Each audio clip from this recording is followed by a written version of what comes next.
Hi guys, welcome back. We're here to catch up on the Lost Bookshop. And guys, we're almost done. It's really coming together how the characters are, and the author's taking every chance he can at relating to bad circumstances in life and the healing that it takes. Now I understand when people reviewed it, they're like, it brought healing to people. Yeah, because these are very real life circumstances. So let's get to it. We left off on page 295, chapter 41, Martha. So, what aspect of Austen's theme has changed with this book, her last published before her death? The tutor was sitting on the edge of his desk, one leg swinging free as he held a copy of Persuasion in his hand. There was a young American woman who always sat at the front of the class and apparently knew everything about every word or every book ever written. I figured she probably fancied our tutor, but he didn't seem to notice. I mean, it's still all about marriage and social standing, she said. Anne judges people by their character rather than their rank, but in the end, she still succumbs to Lady Russell's snobbery and turns down Wentworth's marriage proposal. Great summary, Logan said, slouching at the back of the room. Saves me reading it. I smiled at him. He was my kind of people. Although, why he was taking a night course in literature and not reading the book was a bit odd. Okay, maybe Austen isn't for everyone. But in a way, the reason her books are still so popular today is because the themes still matter to us. Love, family loyalty, pride, societal pressure to conform. You may all think you're walking around exercising your free will in every situation, but you're not. You're constantly influenced by what your heart wants, what your head wants, and how you want the world to see you. Wow. He was right. In all these years, nothing had really changed. I think the main theme, said Beverly, a retired dental nurse who always sat beside me, is about getting a second chance at love. I was trying not to read people anymore. It didn't seem fair. But sometimes I did it without thinking. Her first love had been killed in a car crash, and she'd never met anyone since. I hope for her sake that Jane Austen was right. Exactly, Beverly. Anne is persuaded to give up her chance of love because Wentworth has no prospects. But instead of moving on with her life, she bitterly regrets her decision. Yet in the end, she realizes that the years apart had made her more appreciative of love when it comes back to her. As we packed up for the evening, the tutor asked if I had given any more thought to the degree course. Based on your written assignments, I think you'd be a perfect candidate, he said, although I would like a little more interaction in class. I think it would benefit you. I still found it so hard to speak up in front of people. I had only just overcome my issues with reading. After the night I found the tattoo completed on my back, it was as though a spell had been broken. Books no longer troubled me in the same way, and the stories they held within had become invitations rather than warning signs. It was like I'd been given the key to a locked door. Here's some material for you, entry requirements and such. I took them and packed them into my bag, feeling like I was living a completely different life, the life of someone who could do anything they wanted. Maybe there were second chances after all. I never tired of walking through the grounds of Trinity, and I felt more than a little pride in myself after every class I attended. Now you have to promise me that you won't become one of those Trinners people who always manage to get the fact they've gone to Trinity into a conversation, Logan said, buttoning up his coat. He worked as a chef, but his real desire was to write comics. Oh, I'm already working it into conversations, I said, thinking to myself how I would do that if I had anyone other than my classmates in Madame Bound to talk to. I'm thinking of doing the MA myself, he said. Really?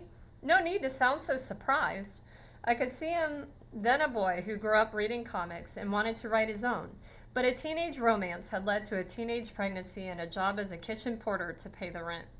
He was now a chef in one of the top Dublin hotels, but his heart was still in storytelling. Austen, not your cup of tea? I said. I'm more into graphic novels. I didn't even know there were graphic novels. He looked at me with the wide eyes of someone who had been mortally wounded, but with just enough breath left to tell you why you were wrong to fire the shot. Oh my God, you've never heard of Mouse? Art Spiegelman? I shook my head. Come on, Martha, you're killing me here. What about Glasstown? You're a Bronte fan, right? I was laughing and making a mental note to see if these books were in the library when, just as we rounded the corner, I spotted a familiar figure walking across the square. He was chatting happily on the phone and hadn't seen me, but something made him look my way. Henry. "Hi," I said and gave him a small awkward wave. He raised his head and gave a tight smile. "How are you?" he mouthed, and I gave him a thumbs up. He pointed to the phone and I motioned for him to carry on. I was on my way out anyway, and that was it. He disappeared into the building and Logan carried on talking about an idea for a character he had. A super chef who fights crime or something. I felt so cold all over. It was as though we meant nothing to each other now. I couldn't help but think of a quote from Persuasion. Now they were as strangers, nay, worse than strangers, for they could never become acquainted. It was a perpetual estrangement.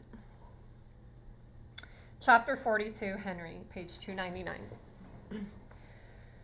"So you'll come?" she repeated. "I'm sorry, how did you get my number?" "From Martha's phone, naturally. Now she's invited some of her chums from university." I didn't even know it was her birthday. There was still so much about Martha that was a complete mystery to me. She had built her defenses so high, it made the rare occasions she had let me in all the more meaningful. "So you'll come at 7, she ordered. "I'm not sure she'd want me there," I replied, looking out of the window at Nora's husband pottering around the back garden. I still hadn't forgiven him for telling Martha I'd left the country for good. It was easier to blame him than accept that maybe she just didn't want to be with someone like me. She certainly hadn't invited me, and I wasn't sure why her employer was taking it upon herself to interfere. Tosh! She will want to see all her friends. It's been something of an annus horribilis for Martha, wouldn't you say? So I don't think it's asking the earth for you to put your own insecurities aside for 5 minutes and come and eat some cake. Men, honestly." With that final damning indictment of my entire gender, she hung up. That's funny. The weather was mild for the time of year, and as I walked along the canal, daffodils created a golden path into the heart of the city. Dublin had started to feel like home to me. It wasn't long ago that I had fully planned to move here. The thought embarrassed me. Love in retrospect makes one look utterly foolish. To make such sweeping plans based on nothing more than a feeling, a bunch of chemicals, to be technical about it, seemed nonsensical in the harsh light of day. But there was no denying that I had felt more alive and awake in those weeks with Martha than I had done in my entire life. I had the sense that I was sort of sleepwalking through my life until I met her, making decisions based on what I thought was expected of me. How was that method of plotting a course of one's life any more correct? I recalled something Lucinda had said to me before I left, that it didn't matter whether the decision you made was right or wrong as long as you made it. That's what moved you along in life. In fact, she had used the word journey because she was still in her Earth Mother phase. Buying gifts was never exactly a forte of mine. A horrible panic always set in, followed by a gaping realization that I knew absolutely nothing about the interior life of the person I was buying the present for. That's deep. So I stuck to books as a rule.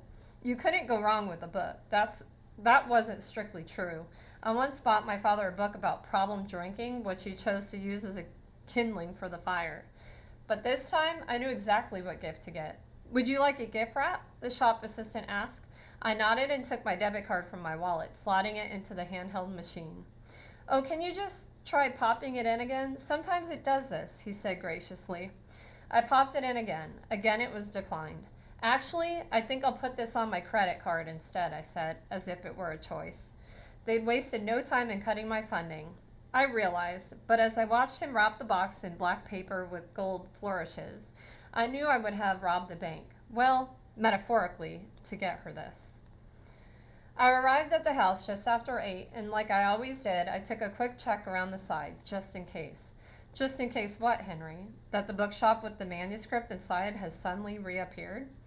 I threw my eyes heavenward and shook my head. Utter fantasist, I muttered to myself as I walked up the steps to the front door. I stopped mid-stride as I saw movement in the window. It was Martha in a sapphire blue evening gown cut low at the back, framing the large tattoo on her skin. Her bright blonde hair was styled in a braid that she wore like a crown around her head. I felt my knees weaken. It was no use. No matter how much I talked myself out of it when I was alone, as soon as I saw her, all of the feelings came flooding back. Then I saw him, the same guy I'd seen with her at Trinity. He was telling some anecdote that had everyone in stitches. He was older and balding, but clearly he had something I didn't. Reliability? A voice said, reading my mind. I looked up to find Madame Bowden standing in the front doorway, walking stick in one hand, cigarette in the other. How long have you been there? She didn't answer. Are you coming inside, Mr. Field? Actually, I don't think I can, I said. I've just realized, I have a previous engagement. Perhaps you can give her this?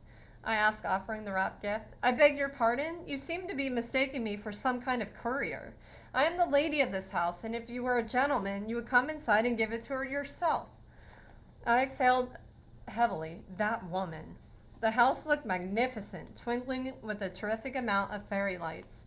I could hear light chatter and the sound of glasses clinking in the drawing room. I waited to let Madame Bowden enter ahead of me, but she'd acted out a character and made herself scarce. Walking through the open double doors, I saw the table was laid with hors d'oeuvres and a large iced cake. It seemed the old dear had really begun to take a shine to Martha, looking at the spread she had laid on. But then, who wouldn't? I said hello to a few people, then slowly made my way towards the birthday girl, resisting every step that took me closer to her. She looked up and gave me that blue-eyed stare I remembered from the first morning I met her, looking through the basement window. But now, like this, with her beautiful dress, the look was even more disarming. Happy birthday, Martha, I said. She stepped away from her group of friends and let her hand rest on my wrist before leaning in to kiss my cheek. Oh, Henry! Yes, exactly the kind of reaction you want when gate-crashing a party. Oh, Henry. I'm so glad you came, she tacked on, giving me an awkward hug. Or maybe I was just an awkward person to hug. The jury was out. Me too, I said, as if swerving tonight had never crossed my mind. You look beautiful. She put her hand up to touch her hair. Thank you. Madame Bowden insisted that I borrow one of her old dresses. She had it altered by a dressmaker and everything, she said, her eyes wide with disbelief. I watched as she swished the silk skirt. This was heartbreaking. I had to get out of there. Listen, I begun, but was interrupted by music and struck up out of nowhere. A birthday dance, said one of her friends, and all but pushed Martha into my arms. Oh, I'm not sure that's necessary. I don't even know how. We both began to protest in unison, but the crowd had warmed to the idea and formed the dreaded circle around us. It is my song, she said a little shyly. I listened to the wonky piano notes and tried to recall what it was. Tom Waits, my mother named me after this song. How could I refuse? Well then, if it is your song, I put one arm around her waist and held her hand. We didn't speak, just shuffled slowly to what was possibly the most forlorn song I'd ever heard in my life. Dancing in public was bad enough, but dancing in public with the woman who had just dumped you should have been the most excruciatingly awkward moment of my life. But something happened. It became strangely magical. We looked into each other's eyes, unable to keep from smiling at the situation.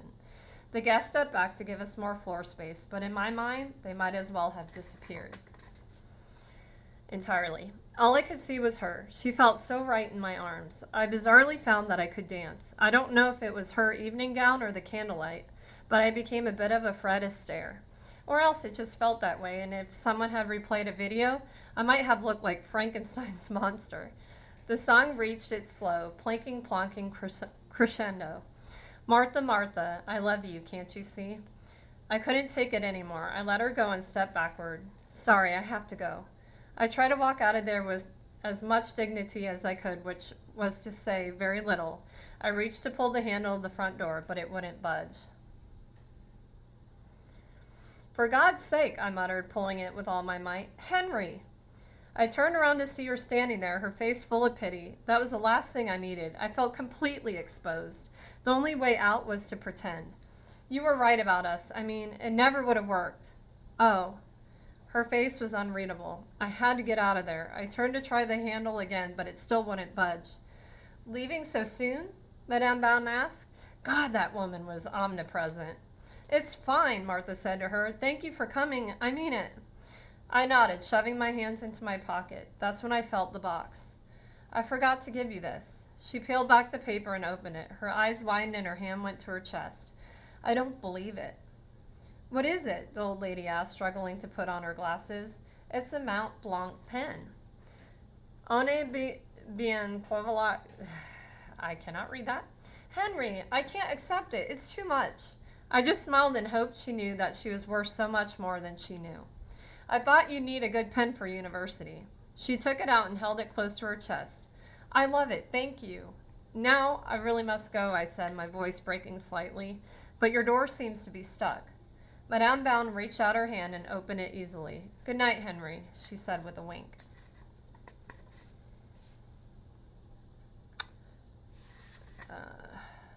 Madame Bound has another name. Chapter 43, Opaline. Connaught District Lunatic Asylum, 1923. I don't know how long I lay on that bed, if it was cold or warm, or if I was alone or in company.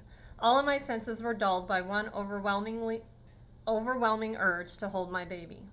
Sure, why do you want to hold a dead baby? The nurse snapped, probably not for the first time. I hadn't the energy to answer or cry. My only hope was that I would die too. Mary tried to bring me food, but I wouldn't touch it. They came in and stripped the clothes off the bed, opened the window to the cold January air, but I did not move. They lifted me and brought me to the bathroom, washing away the dried blood between my legs. I didn't care anymore who saw or touched me. I wanted to die and be with my baby. Then it was night, and I woke screaming from a nightmare. Lyndon was tying a noose around my baby's neck. What is it? Mary was beside me, stroking my brow. I grasped her hand. I can't do this. I can't live. You have to. You don't understand, I said, turning away from her. Oh, but I do. He punched my baby out of me, and the guilt. She stopped short. That's why he put me in here. He couldn't live with what he did either, so it was easier to blame me. Lock me away. I turned around to face her again. It was dark, but her features held a grace I could never have imagined possible in such dire circumstances. Mary, I'm so sorry. I don't need your pity, Opaline. I need you to survive. We need each other if we're going to get out of here. She seemed so strong and independent. I hadn't thought that she needed me at all. Let me help you now, and you will get stronger. You will survive this. But what's the point? I asked, raising myself up on my elbow. What kind of future can we hope for? I don't know, but hope is all I have, and I felt my prayers were answered the day you came here. I laughed bitterly. I would advise you to pin your hopes on anyone else in this establishment. You will find in them more inspiration than you will ever find in me. You feel that way now, but... I sat up and was almost nose to nose with her. I will always feel this way. She went back to her own bed. The next morning, however, she brought me a saucer of oatmeal. Ooh. I knew the risk she took, taking food out of the hall, was expressly forbidden and was punished with solitary confinement. I said nothing, but sat up in my bed and began to eat. Later that afternoon, she came with a piece of unbuttered bread and an enamel cup with some tea. The following morning, I leaned on her and walked to the hall myself. Sorry. Ooh. That gets... Can you sew? Mary asked. I had watched as she mended the threadbare clothes of the other women. She was the only one trusted with the use of a needle in that place. Before I came to this place, I was a dressmaker. My mother taught me. You have to keep busy, Opaline. I could try, I agreed, never even having sewed a button in my life. Wow, okay. Dearest Jane, I find myself in circumstances I can hardly believe myself, and so I'm at a loss as to how I should describe them to you. My closest friend in the world. In fact, just imagining our childhood together makes this seem like a dream. However, my time is short, so I must rush these few words. I am resident in an asylum. I can assure you that I am sane and still in possession of my wits. Lyndon is behind it. I need say no more than that, and I am sure you will understand. Also, I had a baby. She did not live. Please help me if you can. Your friend, Opaline. A year had passed, and any hope of escape seemed like a distant dream I couldn't quite recall. Mary spoke less and less. She had developed a worrying cough and could not sleep at night, so I sat up with her, wrapping her in my blanket. Tell me about your life, she asked one night as we lay in the darkness, before you came here. My life before? How could I even begin to describe a life that no longer felt like my own? I was worried that speaking about it would push me further away from it. I used to sell books. There was a silence while we both adjusted to the reality of those words. I've never read a book, came the reply. I was glad the darkness of the night hid my features, which were a mixture of shock and pity. Mary wouldn't want either of those. Then she became seized by a fit of coughing that lasted more than 5 minutes. Uh-oh. The wheezing sound of her lungs affirmed to me that she was suffering from influenza. With no heat, threadbare rags for clothes, and a diet of porridge and watery soup, I feared for her health. Can you tell me a story from one of your books? At that moment, I would have done anything to offer her comfort, and so I began to recite Emily Bronte's manuscript, picturing the tiny handwriting in my mind's eye. The words came easily, as I had read them in a way that was distinct from all other books. I was the only one to have seen them since they had been secreted in Charlotte's sewing box, and so they entered my soul in a way that no other writing had previously. Mary was calmed by them, and just like a child, asked for the same story every night as her condition deteriorated.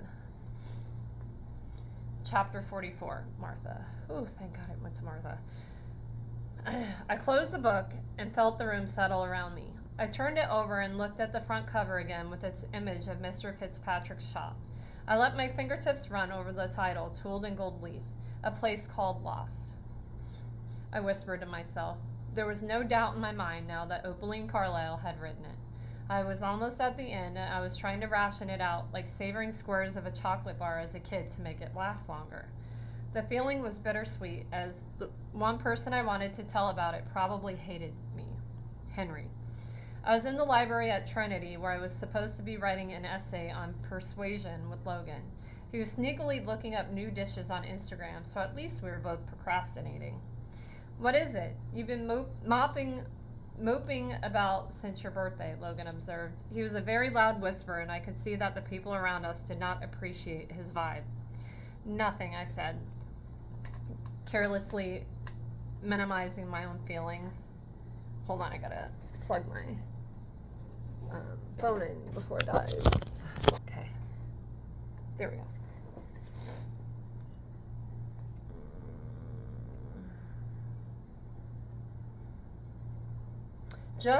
I need some help with something, and the only person I can ask is, shh. I pulled my chair a little closer to his. You see, there's this guy. Isn't there always, he said, smiling. It's not like that. I can't get into anything serious right now. So we stopped things before they started, and now he scooched a little closer. What you have here, Martha, is your classic situationship. Take it from me, you want to avoid them like the plague. You never know where you stand. He wasn't wrong. Dancing with Henry at my birthday party had been overwhelming. I felt like a princess. For the first time in my life, I was in a beautiful house wearing a magical dress and floating in the arms of a prince. He was charming, funny, and attractive, with that whole dark academia thing he has going on. Of all the bruises and broken bones I'd sustained over the years, the numbing disappointment and emotional scars, I had never felt my heart crack the way it did when he gave me the Petite Prince pen. It's just, we were both involved in some research, and I kind of need his expertise. My advice, set your boundaries, make it clear from the outset that you're just friends, and shh, just friends, exactly, I could do that. I mean, he wasn't to know. I had checked his socials, which was utterly useless because he rarely posted.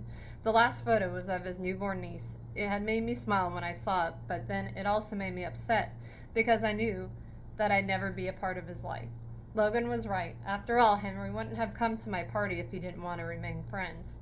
Nothing had really changed. He would still go home after he found his manuscript, and until then, for whatever reason, we were both being pulled in the same direction by the bookshop and by Opaline. Some outside forces had decided that our destiny was entwined, but we didn't necessarily need to be a couple in order to fulfill it.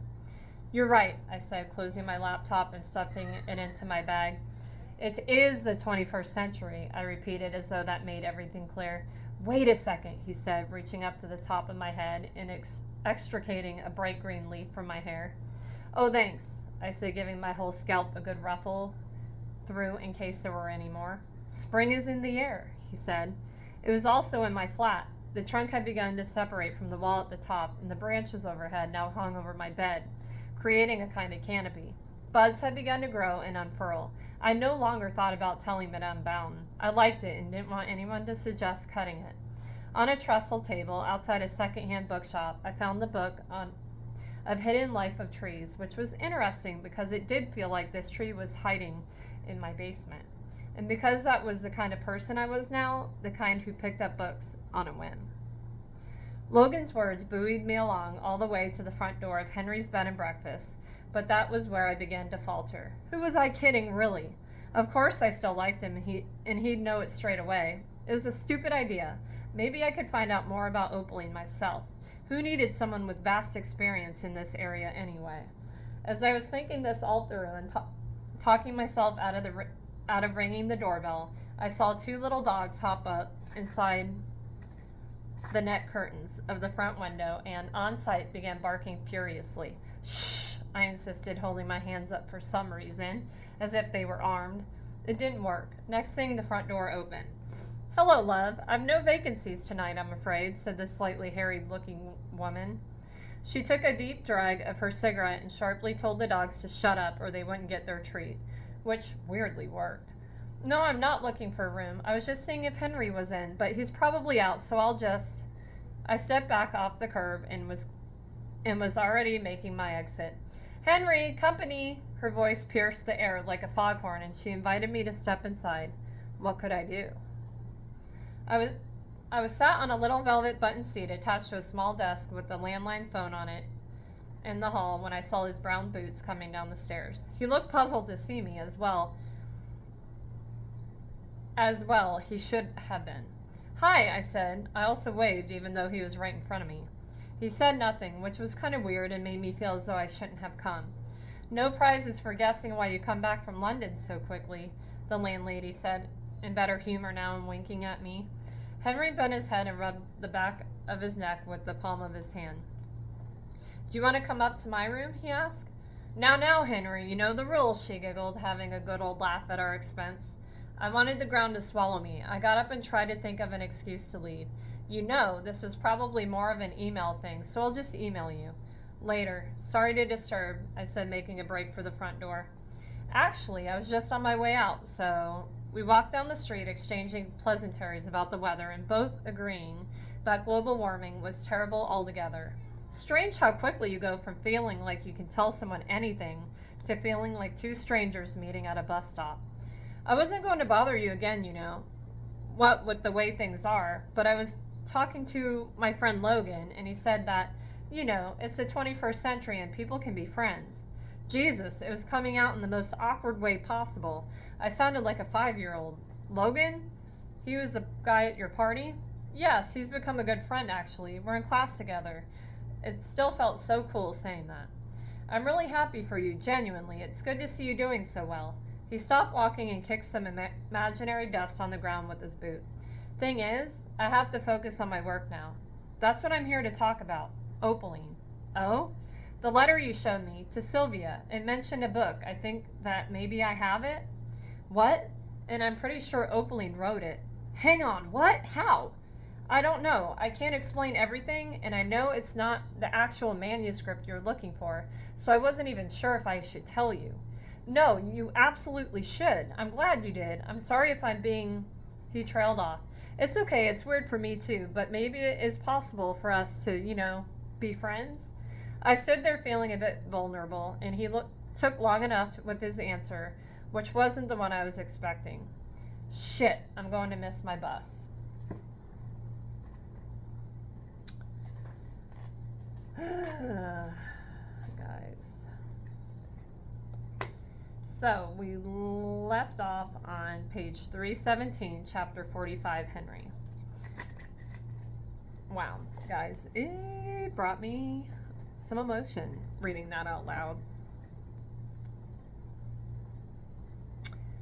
It is. This book, wow, it's so much more than I thought it was going to be. I'm almost scared to read the other ones. But guys, like, reading books out loud, it's more real. It's really weird. Super weird. But I will see you guys tomorrow, and we all hope for the best in the end, right? All right, guys. Bye.